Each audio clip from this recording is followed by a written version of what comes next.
ভারতে যাওয়ার জন্য কি কোনো দালাল ধরছিলি? কোন দিক দিয়ে, কোন বর্ডার দিয়া? দিনাজপুর। এর আগে কোথায় ছিলি? এই যে এখানে যে আসছস, এর আগে কোথায় ছিলি? প্রথমে কোথায় পালাইছিলি? ঘটনা পড়েছিলাম 5 দিন। 5 দিন কার বাসায়?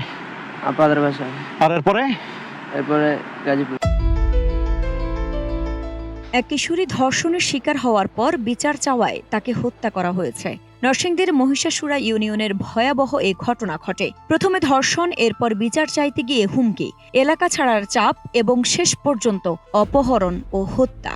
এই ধারাবাহিকতায় দেখায় দায়ী মুক্তির সংস্কৃতি কতটা ভয়ঙ্কর হয়ে উঠেছে।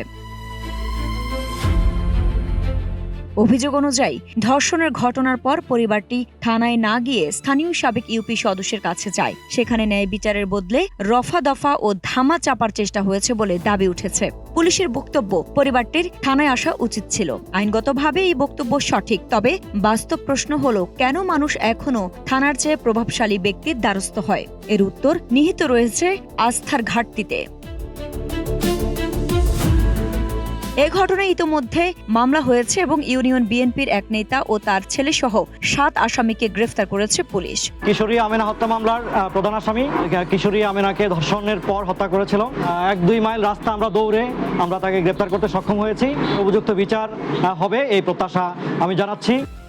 এটি ইতিবাচক পদক্ষেপ, কিন্তু এখানেই দায়িত্ব শেষ নয়। প্রথমত, ধর্ষণের অভিযোগ কেন আনুষ্ঠানিকভাবে নিবন্ধিত হয়নি? কারা থামাচাপায় ভূমিকা রেখেছে? পরিবারকে এলাকা ছাড়া চাপ কে দিয়েছে? এসব প্রশ্নের নিরপেক্ষ তদন্ত প্রয়োজন। নরসিংদীর কিশোরের মৃত্যু আমাদের স্মরণ করিয়ে দেয়, বিচার চাইতে গিয়ে যদি জীবন দিতে হয় তবে আইনের শাসন কার্যকর নয়। এই মামলার পূর্ণাঙ্গ ও স্বচ্ছ তদন্ত, জড়িত সবার জবাবদিহি এবং দ্রুত দৃষ্টান্তমূলক শাস্তি হতে পারে ভুক্তভোগীদের কাছে আইনের প্রতি আস্থা ফিরিয়ে আনার পথ। ন্যায় বিচার কেবল একটি পরিবারের দাবি নয়, এটি সমাজের নিরাপত্তা ও রাষ্ট্রের নৈতিক ভিত্তির শর্ত। আইরিন হাসান, নাগরিক প্রতিদিন।